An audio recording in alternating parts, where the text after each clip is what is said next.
दोस्तों नमस्कार। आशा है कि आप लोग स्वस्थ व्यस्त और मस्त होंगे। चलो इसी के साथ आज का ब्लॉग शुरू करते हैं।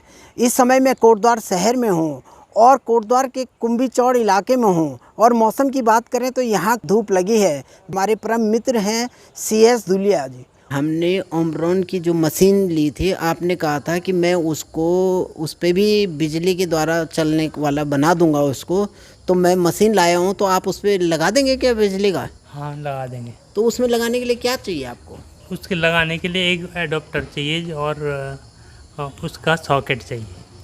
अच्छा, एडोप्टर वो आप अभी हमको लगा के दे देंगे, आपके पास है? हाँ। तो आप मतलब मैं भी उसको जो है बिजली से चला सकूं? हाँ, चला सकते हैं। चलो मैं लाया हूँ, दिखाता हूँ आपको। देखो ये धुलिया जी ने हमसे मंगाई थी ये मशीन जो ओमरॉन की है। अगर हम इसको सेल से चलाएंगे और परिवार के 2 या 3 सदस्य बार बार BP अगर चेक करेंगे कि, क्योंकि घर में जब चेक करते हैं तो दूसरा भी हाथ खड़ा कर देता है कि ज़रा मेरा भी चेक कर लो, और इस तरीके से 4 बार अगर हाथ लगा दिया किसी ने मशीन पे और वही अप डाउन वाली स्थिति आई, कभी नॉर्मल आया कभी एबनॉर्मल आया, तो आदमी क्या करता है, जब तक नॉर्मल नहीं आया 2-3 बार रिपीट करता है तो वो सेल हमारे बिल्कुल भुजी हो जाते हैं, एकदम डाउन हो जाते हैं। तो धुलिया जी ने कहा था कि चिंता की बात नहीं, आप उस ओमरॉन की मशीन को मेरे पास लाना, मैं उसमें एडोप्टर लगा दूंगा और उसको आप मर्जी जितने टाइम चेक करो, सेल लगाने की ज़रूरत नहीं पड़ेगी। इसीलिए मैं जो है आज ये मशीन जो है धुलिया जी के पास लाया हूँ और ये इस पर एडोप्टर लगाएंगे। देखो इसमें सेल से चलता था और अब एडोप्टर कैसे लगाएंगे, चलो दिखाएंगे इनको कैसे करते हैं। ये आप इसको एडोप्टर से स्टार्ट कैसे करेंगे। ठीक है धुलिया जी, ये है, आप इसमें जो है आप बैटरी हटा के और उसको जैसा भी उसको लगाना है उस तरीके से तो लग जाएंगे इसमें। मैं कल आऊँ आपके पास कि आज ही कर दोगे आप? आज ही कर देंगे। ठीक है, फिर दिखाते हैं आपको आधा घंटा रुकना पड़ेगा। चलो आधा घंटा हम वेट करेंगे, फिर आपको भी दिखाते हैं कि किस तरीके से धुलिया जी ने ये काम किया है। देखो ये जो ओमरॉन की मशीन मैंने धुलिया जी को दी थी, इन्होंने ठीक कर दी है। धुलिया जी क्या लगाया है इसमें, किस तरीके से? इसमें ये एडोप्टर था मेरे पास 6 वोल्ट का। अच्छा, ये एडोप्टर 6 वोल्ट का। हाँ। देखेंगे। अच्छा, उसके बाद ये मैंने इसे फिट कर दिया पीछे इसके। अच्छा, ये एडोप्टर तो मतलब ये मशीन के साथ ही रहेगा एडोप्टर? अब ये इसके साथ ही रहेगा, मैंने इसे डिटैच कर सकते हैं। अच्छा, ये माना अपना सेपरेट हो सकता है, ये सेपरेट हो सकता है, मशीन अलग होगी। और इसकी इसको किस तरीके से आपने किया? इसमें हमने एक सॉकेट लगाया हुआ है। अच्छा, पीछे दिखा सकते हैं उसको? हाँ। अच्छा, ये देखो देखो इसको निकालेंगे एक बार बाहर इसको। अच्छा देखो, ये जो मशीन थी जिसमें सेल लगे हुए थे, धुलिया जी ने क्या किया कि सेल वाले पोर्शन पे एक जो है ये इसका मेल पार्ट लगा दिया उसका एडोप्टर का, और इसको हम इसके अंदर बंद कर सकते हैं और बंद करके इसमें ढक्कन भी लगा सकते हैं। दिखाते हैं आपको, मतलब इस तरीके से इन्होंने, ये देखो, ये हमें पता भी नहीं लग रहा है कि ये बिजली से चलेगा एडोप्टर से चलेगा। अभी तो ऐसा लग रहा है ये सेल से ही चलेगा। और धुलिया जी ने इतने सुंदर तरीके से इसको किया है कि आपको मतलब ऐसा भी नहीं लगेगा, कहीं होल भी नहीं किया, किधर मशीन खोली भी नहीं, और सेल वाले पोर्शन में ही इसको अटैच कर दिया। अब देखो किस तरीके से ये ऑपरेट करेंगे, दिखाते हैं। उसके बाद इसमें ये एडोप्टर लगाना है। देखो इन्होंने जो है इसमें एडोप्टर लगा दिया है और एडोप्टर का ये देखो ये पोर्शन सप्लाई दे दी है इन्होंने। अब एक बार इसको ऑपरेट करने के लिए ये आर्म कफ लगाएंगे इसमें, एक बार इसको लगाएंगे। देखो एक बार उसको लगाते हैं और उसके बाद BP चेक करेंगे। एक बार हमारे ही चेक कर लो, एक बार देखते हैं, क्योंकि मशीन हम लाए हैं तो पता लग जाएगा कि पहली मशीन और इस मशीन में कितना डिफरेंस है। उसमें मुझे लग रहा है 118 आया था, 119 आया था, 124 आया था। अब देखते हैं इसमें कि कितना आ रहा है। इसको वेरीफाई कर लेते हैं दोनों मशीन के, हमारे पास 2 हैं तो दोनों में से हमें थोड़ा पता लग जाएगा डिफरेंस कितना है उस मशीन और इस मशीन में। ठीक है, लग गया। उसके बाद ये देखो इन्होंने एडोप्टर से कर दिया। अब तो हम कितनी बार भी चेक कर सकते हैं इसको। ये देखो ये आई रीडिंग, ये देखो देखो कुछ चला है, ये तो मुझे भी दिखाई दे रहा है। यहाँ से कितना आएगा ये पता नहीं। आ गई रीडिंग, देखो अब देखते हैं, इसमें बोलता तो है नहीं मशीन। 128 और 78 इसकी रीडिंग आई, 128 और 78, और उसमें आई थी 119, 115 और 124। इसको भी हम 3 बार चेक करेंगे। एक बार तो ये हो चुकी है इसकी रीडिंग, इसको हम फिर दोबारा चेक करते हैं, इसको इसी पोर्शन पे, इसी स्थिति में एक बार फिर चेक करेंगे। लगा दिया है, ऑन कर दिया है, देखते हैं कि कितनी इसकी रीडिंग आती है।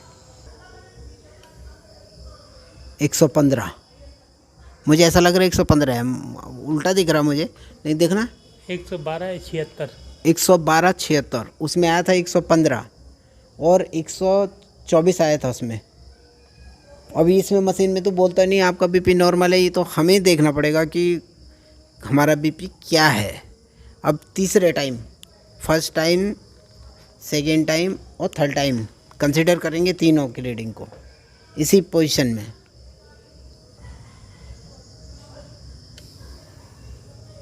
देखो कितना है, 114/79। देखो 114 आया और 79 आया। उस मशीन में आया 115, 119, 124, इसमें 115 और इसमें कितना आया था पहले? 112 आया था शायद।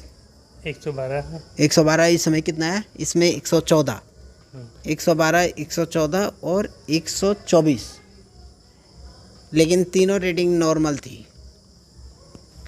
चलो धुले जी, बहुत अच्छा लगा आपने इसमें जो है इसको बैटरी से हटा के जो है एडोप्टर से कर दिया है। अब हम इसको बीपी जो है कितनी बार भी चेक कर सकते हैं। हाँ मतलब बैटरी का हमारे टेंशन ख़त्म कर दिया आपने। हाँ। चलो बहुत अच्छा लगा धुलिया जी, आपने जो हमको बताया इसके बारे में, और जो डॉक्टर ट्रस्ट की आपने मशीन जो बताई वो भी हमें अच्छी लगी, क्योंकि उसमें जो है बोलती भी है, डिस्प्ले में ग्रीन लाइट भी आती है, ऑरेंज भी आती है, और रेड तो हमने देखा भी नहीं है। लेकिन ये है कि ठीक है वो मशीन, हो सकता है हमारा जो है जैसे आपका एडोप्टर से वहीं से अटैच था एडोप्टर, हो सकता है कि इस ओम्ब्रॉन वाली में भी एडोप्टर होगा। हो सकता है हमने जो ये मॉडल मंगाया है इसमें एडोप्टर ना हो, इससे ऊपर वाले मॉडल में एडोप्टर हो, बैटरी के साथ साथ एडोप्टर हो, वो हमें पता नहीं है। तो अब कम से कम हमने इसमें एडोप्टर लगा दिया है, तो एडोप्टर लगाने से अब हमारा टेंशन ख़त्म हो गया। किसी समय भी हम इससे बीपी चेक कर सकते हैं और फ्रीक्वेंटली कर सकते हैं। माना कोई ऐसा नहीं है कि पहले क्या है कि अगर बीपी ज़्यादा आ गया, कम आ गया, तो डाउट होता था बैटरी पे कि इसके सेल डाउन हो गए, जिस कारण ये नए सेल मंगाओ, ऐसा भी कन्फ्यूजन बना रहता था। लेकिन अब एडोप्टर से है तो कोई टेंशन नहीं है। कोई टेंशन। अब बढ़ा है या घटा है उसी का टेंशन होगा, लेकिन मशीन के लिए कोई टेंशन नहीं है। चलो बहुत अच्छा लगा आपने जो हमें डॉक्टर ट्रस्ट के बारे में बताया और हमारी मशीन में जो एडोप्टर लगाया, उसके लिए बहुत बहुत धन्यवाद आपका। बात नहीं। आप कुछ कहना चाहोगे पब्लिक के लिए? कुछ क्या कहना कि मशीन वैसे बोलने वाली मशीन ही होनी चाहिए, ताकि कोई भी उससे चेक करे और तो ये पता मशीन खुद बता दे कि आपका बीपी कम है, आपका बीपी ज़्यादा है, या आपका बीपी बहुत ज़्यादा है। ये सारा उसी को सुनाई भी देगा और साथ में लाइट से डिस्प्ले भी हो जाएगा कि भाई वाकई मेरा बीपी ज़्यादा है। अगर लगातार 3 टेस्ट करने के बाद अगर वो एक ही चीज़ दिखाता है कि आपका बीपी ज़्यादा है, तो इसको समझ लो कि ज़्यादा ही है। तो दुलिया जी एक चीज़ बताऊं मैं आपको कि कई बार क्या होता है कि परिवार के सदस्यों का बीपी बढ़ा होता है, लेकिन जब चेक करने वाला बताता है कि आपका नॉर्मल है, हाँ। अगर उसने सुन दिया, मशीन सुनने वाली मशीन से सुन दिया, तो वो सोचेंगे कि ये जो परिवार वाले सदस्य हैं हमको बताना नहीं चाह रहे। तो उस पॉइंट ऑफ व्यू से स्पीकर में बोलने वाली मशीन चाहिए कि नहीं चाहिए? कई बार क्या होता है ना, परिवार के सदस्यों का बीपी भी अप डाउन होता है। बुजुर्ग आदमी होते हैं, उनका बीपी अप डाउन होता है, तो अगर उन्होंने सुन लिया कि मेरा बीपी बढ़ा हुआ है, ज़्यादा है, या मेरा बीपी कम है या एबनॉर्मल है, तो वो टेंशन में आ जाएंगे। तो क्या लगता है आपको कि मशीन जो है बोलने वाली चाहिए कि बिना बोलने वाली मशीन चाहिए? इसमें क्या विचार है आपका? इस हिसाब से तो बिना बोलने वाली ठीक है, लेकिन क्या आप इस बात से सहमत हो? परिवार में सदस्य होते हैं, हाँ। तो हम उनको बताना नहीं चाहते हैं कि आपका बीपी बढ़ा, हम कहते हैं मेजर किया और उसके बाद कहा देखो रीडिंग ठीक आगे सब, और हम मशीन बंद कर देते हैं। और जो सुनने वाली है ये अवेयर रहते हैं कि भाई अब तो सुनाई देगा, तो लेटे लेटे कान खुले रहते हैं। हाँ। तो ऐसी कंडीशन में जो है मुझे लगता है कि बिना बोलने वाली मशीन होनी चाहिए। बुजुर्गों के सामने तो बिना बोलने वाली मशीन होनी चाहिए। उनके लिए तो बिना बोलने वाली होनी चाहिए, लेकिन कोई भी अगर चेक कर रहा है तो उसे पता होना चाहिए कि उसका बीपी ज़्यादा है कि कम है। एक बात सुनो, अगर मतलब बीपी लो है तो उसको क्या करना चाहिए? तुम्हें कुछ जानकारी है? डॉक्टर तो नहीं हो आप, लेकिन मतलब एक्सपीरियंस के हिसाब से हम मतलब जैसे कुछ नुस्खे होते हैं घरेलू कि भाई ये हो गया, अगर लो है तो क्या करना चाहिए? उसके लिए अगर नीचे लो है तो उसे थोड़ा सा नमक का पानी मिला के, हाँ, नमक में घोल के, थोड़ा चीनी घोल के दे पिला दो उसे। चीनी नमक घोल के पिला दो उसको। हाँ, अच्छा, नींबू नहीं देना? नींबू भी डाल सकते हैं, नींबू भी डाल के, हाँ। चीनी, नमक थोड़ा थोड़ा ज़्यादा, अगर कम है हाँ। तो इसको पिला दो।